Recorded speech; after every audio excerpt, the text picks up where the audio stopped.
Okay, so before starting the actual test, I just want to mention a few things. So they both have the exact same apps installed.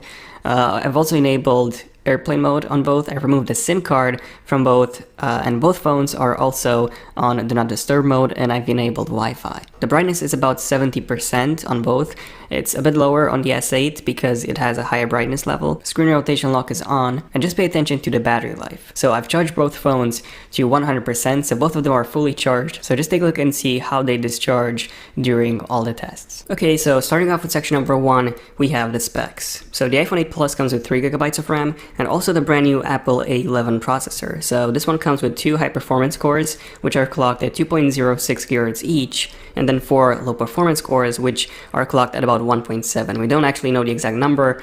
On the iPhone 7 it was 1.7, so it should be around 1.7, 1.8 for the 4 low-performance cores. And the Apple A11 chip is also based on a 10nm process. The S8 Plus, on the other hand, comes with 4GB of RAM and a Snapdragon 835 in the US and the Exynos 8895 for the international version. Both come with 4 high-performance cores, 2.35 or 2.3 GHz each, and also 4 low-performance cores of 1.9 or 1.7 GHz each, and then both of them are actually based on a 10nm process. Okay, so we have no apps running in the background, so let's begin the second test, which is the app launch speed test. Okay, so the timer has started and the iPhone is already at the CNN app. So I'm running a few apps, a few different ones, so a few more lightweight apps at the beginning, and then a few 2D games, and at the end 3D games, photo processing, video processing, and so on. So it seems that the Samsung Galaxy S8 has actually caught up with the iPhone 8. So both of them are loading Crossy Road. Well, the iPhone has finished already. For some reason, this game takes ages to load. Now, as you can see, the iPhone is already at Hitman, and the next app is Temple Run 2. I'm going to speed this up a bit, and Temple Run 2 has already loaded on the iPhone 8, and again, the Samsung Galaxy S8 is actually catching up from behind. Now, the next game is Asphalt 8. So this game is a pretty demanding one, and the iPhone has already finished loading it. The next one is GTA San Andreas. So with San Andreas, I'm actually going to start off with a brand new game. So I'm going to skip this, and I'm going to start a brand new game. And just take a look at the iPhone. Take a look at how quickly it creates a new game and loads up the game. So welcome to San Andreas.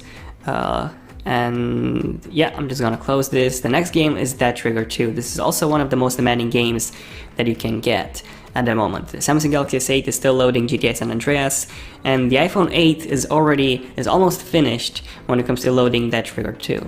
The Samsung Galaxy S8 is still loading GTA San Andreas, and as you can see, the iPhone has already finished loading Dead Trigger 2, and the game seems to be really fluid and playable. So I'm going to go to the next app, which is Minecraft. Now, I know, Minecraft is not a demanding app at all, but I just want to create a new world and see how fast they both create a new world. So the iPhone is almost done. Samsung Galaxy S8 is still loading Dead Trigger 2. The iPhone is done with Minecraft, so let's move on to the photo and the video editing app. So with this one, I'm actually going to open up a 5K image, and then I'm going to add vibrancy. Okay, so let me just fast forward this a bit. So the iPhone has finished with the image, and the next app and the final app is Adobe Premiere Clip. So with this one, I actually have a 4K video at 30 frames per second that I shot with my GH5, and I'm going to, this is a pretty demanding file, so I'm going to export this on both and see which one exports it first. Now, as you can see, the iPhone is way ahead of the Samsung Galaxy S8 Plus. So the S8 Plus is only now opening the Photoshop Express app, and the iPhone 8 Plus has now finished exporting the video. And just take a look at that, 2 minutes and 58 seconds. That's a really impressive score. That's much lower than what I got previously in my iPhone 8 Plus versus iPhone 7 Plus test. In case you haven't seen that, the link for that is in the description, by the way. But that was mostly because in that video I tested a bit more demanding apps, such as GarageBand and also iMovie, than the ones that I actually tested on, as the S8 and the iPhone 8 Plus, because you don't actually have iMovie and GarageBand on Android. Okay, so the S8 has now finished exporting the video as well. So let me just go to the clock app and stop the timer, and 4 minutes and 46 seconds. So 1 minute, 48 seconds later, the Samsung Galaxy S8 Plus has finished. So a pretty significant difference between the two. Now, before doing the actual RAM management test, I want to open up a few of these apps and see if we have any visual or performance differences between the two. So first off, Minecraft, as you can see, this one is already loaded from the background on the iPhone 8 Plus, and it has to reload on the Samsung Galaxy S8, but again, this is not really the RAM management test. That would be the next one. So taking a look at the actual performance, it's really fluid on the iPhone 8 Plus. It's actually really fluid on both, but it's definitely 60 frames per second on the iPhone 8 Plus and maybe just a tiny bit below on the S8 Plus. Hopefully you're watching this video in 60p, by the way, so you can actually tell the difference. Next up, taking a look at GTA San Andreas, here's a pretty big difference between the two. So definitely 60 frames per second on the iPhone 8 and probably about 40 something, 45 on the S8 Plus. Hopefully here you can tell the difference, but the biggest difference is actually in terms of the graphics. So just pay attention to all the small details. So if you take a look at the texture on the wall, for example, the suitcase, even the text, you can see it's much sharper, everything on the iPhone 8 Plus. Even though the S8 does have the performance, it seems that the game hasn't been optimized to take full advantage of the power on the S8 Plus, for example. Just take a look at the text, the reflections, and everything. And especially in this one, if you take a look at the sun, it's so pixelated on the S8 Plus versus the iPhone 8 Plus. So it's definitely running at a lower resolution when it comes to, the actual video, the cinematic, than on the iPhone 8 Plus. And the same thing applies with Asphalt 8. So I'm not sure if you can tell from the video, but we do get much higher resolution textures and lighting and shadows and reflections if you take a look at the reflections on the iPhone 8 versus the Samsung Galaxy S8. By the way, don't play this game, it's full of ads and in-app purchases. It's one of the worst games out there when it comes to this, so don't play it. But it's, pretty good way to tell the difference when it comes to graphics. And finally, the same thing applies to Dead Trigger 2. So on this one, it's actually an even bigger difference. If you can see on the iPhone 8, we have a puddle in the middle and also more smoke.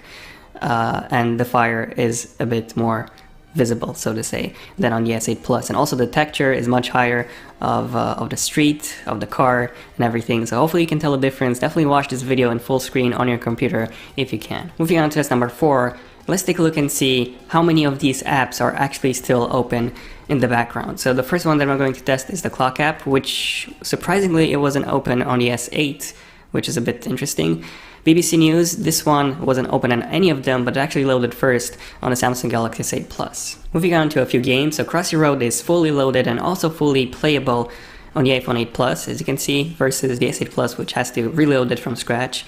Hitman Go, pretty much the same story, so fully loaded on the iPhone 8, has to reload again on the S8 Plus. Let's try Temple Run 2. Again, fully loaded on the iPhone 8 Plus, has to reload again on the S8 Plus, even though the S8 Plus comes with more RAM than the iPhone 8 Plus, so 4GB versus 3GB of RAM. Now, a bit of a surprise here, it seems that Asphalt 8 was loaded in the background on the S8 Plus as well. That's probably because it was, one of the last apps that we had open before.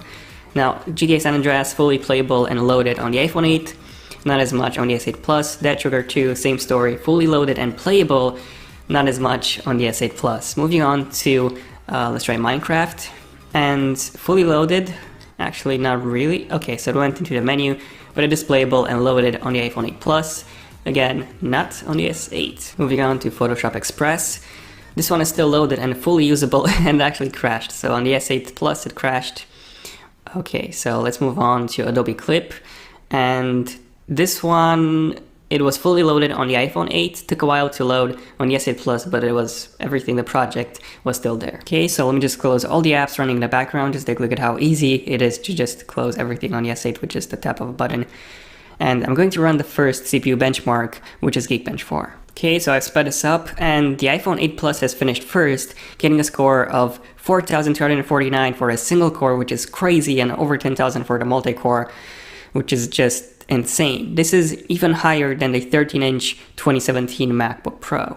Now, the S8 Plus is still at 79%, so let me just fast forward a bit. And the S8 Plus is now finished as well, almost 2 minutes later, and got a score of 1,993 for a single core and 6,578 for the multi-core. So almost, actually more than double for a single core on the iPhone 8. And finally, the iPhone 8 is the first iPhone to actually surpass another, flagship when it comes to the multi-core score. So pretty impressive. I mean, really impressive for the iPhone 8, but the S8 Plus score is also still pretty good. Next up, I'm going to run an Antutu benchmark. So this is more of like a general benchmark. So not only tests the CPU, but also the RAM, the GPU, the storage, and so on. And as you can see, the iPhone 8 Plus is quite ahead of the Samsung Galaxy S8 Plus. So let me just fast forward again and take a look at the results. And the iPhone 8 Plus is finished first, getting a score of over 200,000. This is even higher than in my first test. The S8 Plus is currently at 82%, so let me just skip this. And the S8 Plus is finished as well about a minute later. Now, if you take a look at the detailed score, you can see that every single one of them except for the 3D score was significantly higher on the iPhone. 3 score is pretty much the same, really similar on the iPhone 8 Plus versus the S8 Plus. Okay, so the result of the GPU was pretty interesting, so let's do a couple of different tests, a couple of different benchmarks just for the GPU alone. So the first one is still Geekbench 4 again, but this one is the compute benchmark. Okay, so the iPhone 8 has finished getting a score of over 15,000, which is pretty impressive, and the S8 Plus has finished getting a score of almost 8,000. Now keep in mind that both of them are using a different renderer, so this is definitely something that you should keep in mind. Next up, I'm going to run the most demanding, or at least one of the most demanding benchmarks when it comes to the GPU on a mobile phone. So this is 3D Mark Slingshot Extreme. So this test is actually it's being done in Quad HD on both devices. Now, none of these devices actually have a Quad HD display, so the S8 Plus has a high resolution display 2960 by 1440, whereas the iPhone 8 Plus has a 1080p display. So this means that the iPhone 8 Plus has to downscale to 1080p, whereas the S8 Plus can just leave it at 2560 by 1440. So let me just fast forward this. Obviously, it's much choppier on the S8 Plus, and that's because of the resolution. So let me just take a look at the results at the end, which should be, by the way, pretty similar. And the scores are indeed very similar, much similar than I expected. Only a 400 points difference between the two. Now, if you take a look at the actual test, at the individual tests, you can see that they're pretty close. So 19 frames per second for the graphics test 1 versus 23 on the iPhone 8 Plus. And again, 43 physics section 1 and 29. So when it comes to physics and where the CPU was used, the iPhone 8 Plus was significantly better than the S8 Plus, but when it comes to the actual graphics, the S8 Plus was almost the same as the iPhone 7 Plus, as the iPhone 8 Plus. Also, keep in mind the resolution of this test was not the same on both devices. So let's just fix this with the next test, which is actually going to be GFX Bench. And with GFX Bench, I'm going to run a Manhattan 1080p test. So this is run in OpenES 3.0 and also in 1080p off screen. So because of this, the resolution of the display doesn't really matter. It's only the GPU is actually used. So with this, we can actually test out the true GPU performance on both of these devices. And the iPhone 8 Plus is now finished, getting a score of 84 frames per second, whereas the Samsung Galaxy S8 Plus got 63. So a pretty big difference here. Again, this was run off screen in 1080p, so 20 frames per second difference between the two.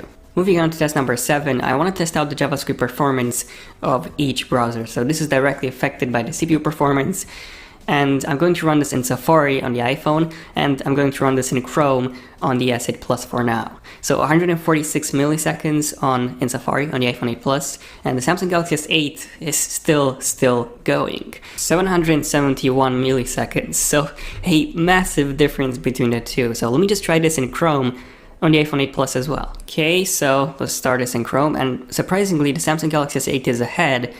But just take a look at this, the iPhone 8 Plus is catching up seriously, and the iPhone 8 Plus is actually finished first, again in Chrome, getting a score of 140 milliseconds. This is actually even better than Safari, which is really surprising. Obviously, this is most likely because it's using the same rendering engine as Safari. And 775 milliseconds on the S8 Plus, another big difference there. And just in case some of you might be complaining, let's just do this in the stock Samsung browser as well. This one should be faster than Chrome. And this one has finished, and surprisingly, it got a score of 354 milliseconds. So a massive difference when you compare Chrome with the stock Samsung browser. So there you go, the stock Samsung browser is better on an S8 Plus or an S8 than a Chrome, but still not as good as Safari, at least when it comes to JavaScript rendering. Next up, I want to test out the speed of the internal storage, so the flash storage, and see if we get any differences between the two. So first off, the storage, right? So we have 52 megabytes per second and 162 on the iPhone 8, so Oh, and a gigabyte per second, over a gigabyte per second. Wow, on the iPhone 8 Plus, and the S8 Plus is almost done, and 123. Let me just run this again on the S8 Plus, and this time we get, let's see, 113. So a massive difference when it comes to storage speed between the two. Moving on to the Wi-Fi speed test. So I'm connected to the same Wi-Fi network, which is a 5 GHz network, and I'm obviously going to run the test individually, separately on both devices. So the iPhone 8 Plus got almost 100 megabits per second when it comes to the download speed, and 120, 119 when it comes to the upload. The S8 Plus actually had a higher upload, so let me just try. It was a bit weird seeing that it was so low on the iPhone 8 Plus, so let me just try and run this again. And now it's about the same as the Samsung Galaxy S8 Plus. So both of these scores are actually within the margin of error. So Wi-Fi performance, pretty much the same on both. And finally, moving on to the Fingerprint Speed Test. So the S8 Plus has the fingerprint reader on the back. So when I'm touching the table, that's when I'm actually touching the fingerprint reader on the back. And it's really, really quick on the S8 Plus. The iPhone 8 Plus definitely feels a bit faster, most likely because of the animation speed, and also probably because, you know, it's on the front, so it's much easier to touch and find. I'm really curious to see how the iPhone X's Face ID will actually compare with Touch ID, but overall, both of them are really, really fast when it comes to fingerprint reader. The iPhone 8 Plus feels a bit more fluid and obviously quicker because you have it on the front.